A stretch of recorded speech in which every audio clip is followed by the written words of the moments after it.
Hey, welcome back to the channel, everybody. So today I just want to do a quick update since we got a new patch, and there are a few things that I wanted to talk about, as well as a new battle pass. So we'll go through that a little bit throughout the video. But just to start off, it looks like there were deviation adjustments and optimization.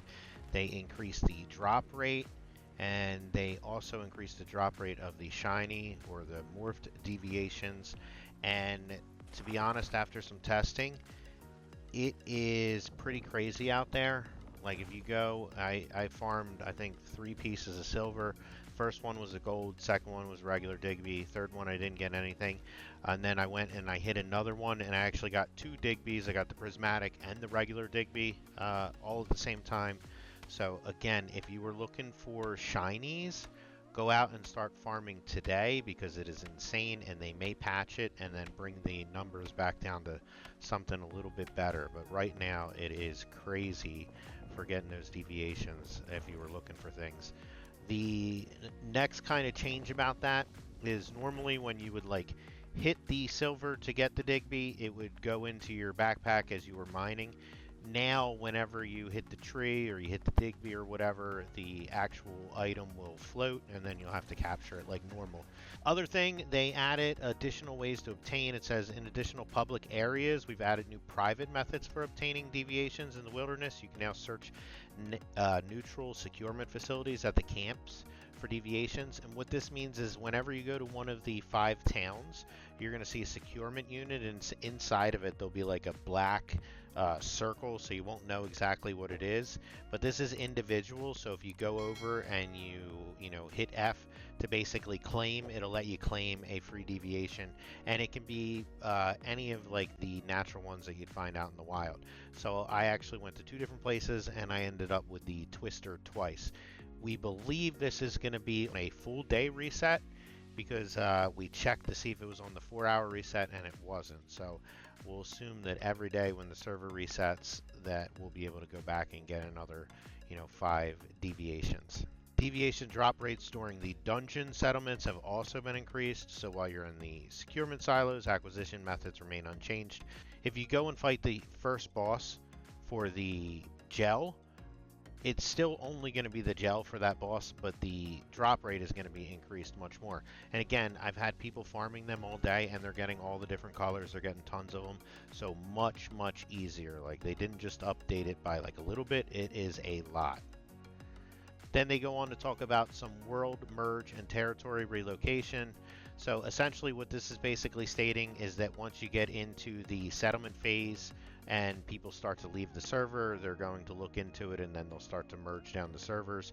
They'll give you a heads up before that happens, so if you are planning to stay around for the 4 weeks or for however long, they'll let you know so that you can go ahead and move your settlement before it automatically gets deleted. The vehicle optimization, so this is really nice. If you've ever been in Blackfell and you have all of the vehicles all over, they're blocking the front entrance, or it's just really annoying, they're adding a new reporting system. Before you'd have to like select harassment or whatever, but this one's going to be targeting just vehicle reporting. So this is to report any parked vehicles that are blocking the way. Public crisis event optimization adjustments. This is also another nice one. So the high risk public crisis events have been added. So once you get to phase 3, there's a chance that the regular public crisis events are going to transform into high risk ones, which will basically be end game versions of them. So like you have the dig to hell, which I think is like a level 23. I think the disco ball is like a level 13 or something really low. So this just gives you the ability that when one of those lower level ones come up, it ends up being a high risk version, so that the rewards, and it's a lot more fun, and it's actually something that you'd want to do. Because right now I see like a lot of the lower level ones, I don't even bother going to do them, so I think this is a really nice one. They added a new battle pass, so this one's called the Nighttime Rose, and In here, you'll have the fashion set that we kind of see in the photo here. I'll also be playing the video in the background so you can get an idea of it. They've also added a new Lightforge loot crate. However, that's not going to be available until tomorrow. Looks pretty cool, kind of like Assassin's Creed-ish. They're also going to be adding 2 new releases, kind of like they did with the Teddy, only this one's called the Combat Medic and the Total Healthcare. So I know these were almost, well, kind of leaked online, so if you were interested in purchasing that, they'll be coming to the shop soon. Then they did a couple optimizations and fixes. None of them are really that important. Monster adjustment and optimizations. So this is much better. The super anomaly coherence, the corrupted voodoo doll. The voodoo doll that was on there was very tiny, so they increased the size of that to make aiming and shooting easier in various environments. So that's really good. They also adjusted the defense mechanics, so the anti-type weapons now are going to deal more damage and they're no longer going to resist other damage types.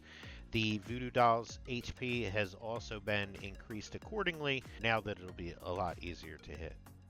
The Super Anomaly Morphic adjustment, the box monsters were made less aggressive with increased attack intervals to give metas more room to survive and counterattack. I remember the first time I saw one of these guys, they chased me like across the entire map, so that's good to see. Super Anomaly Phase, the Rosetta Heavy skill adjustment, so the special skill Rift Command has been temporarily disabled due to issues with teleporting to invalid locations. And then they're just going to enable it once the issues are fixed and the skill experience is in. World map optimizations, they optimized the highway pursuit events map icons. That was that secret farming method that I had a video on, so make sure you check that out. Really great way to get, over 3,000 sproutlets a day. Survival exploration, resource optimizations, optimize the item acquisition description, so now you can view disassembly sources and crafted methods for items. So that's it for the patch notes. I just wanted it to be a quick one. If you liked the video, please give me a like. If you are interested in more great Once Human content, please subscribe to the channel, and I'll see you guys in the next one.